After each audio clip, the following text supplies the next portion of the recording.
For the next segment of this, I would like to open it up to you guys and give you a rare opportunity to ask some specific questions that might be on your minds. So raise your hands if you have a question that you would like to ask, and I'm going to come around and take some questions. So earlier you mentioned how you advise people to collaborate with others and maybe lend the lyrics you write to someone else's voice.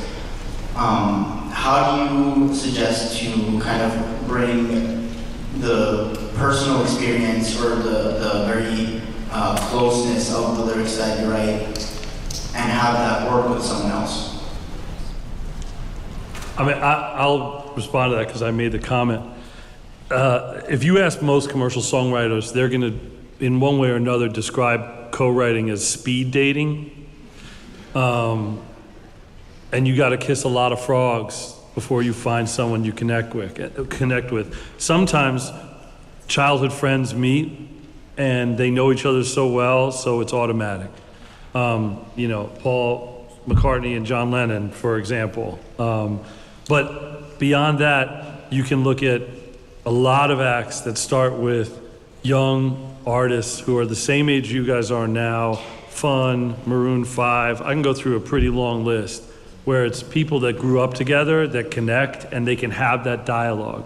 So in the absence of that, if you say, oh, I'm gonna be one of those people that goes out and starts writing songs with other people, it is like dating. You have to go out and connect with people, and sometimes you're gonna sit down and it's gonna suck real bad. And you're gonna have to look at the other person and try to bring out the best connection you can. So it's really about not like a silver bullet theory. You can't just say, oh, I'm gonna write with this person and all my prayers are answered and it's gonna be perfect.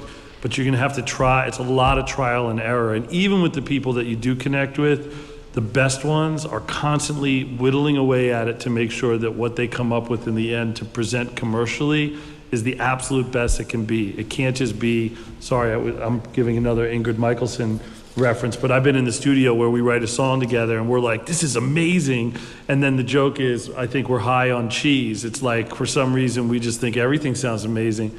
So you need to have that reality check with the person that you're working with. And that just takes trial and error. We do the same at the publishing company. By signing a young writer, we probably spend the most part of a year discussing what it is you're trying to accomplish from your collaborations and try to find folks that sort of meet that criteria. And as Billy said, you got to go through a lot of folks where it doesn't work out to find the people that you do, and then you just sort of double back to those folks. It's not almost not that dissimilar from making friends. You're getting into a new classroom and a new class, and there's new people there, and you sort of gravitate towards people that you feel connected to.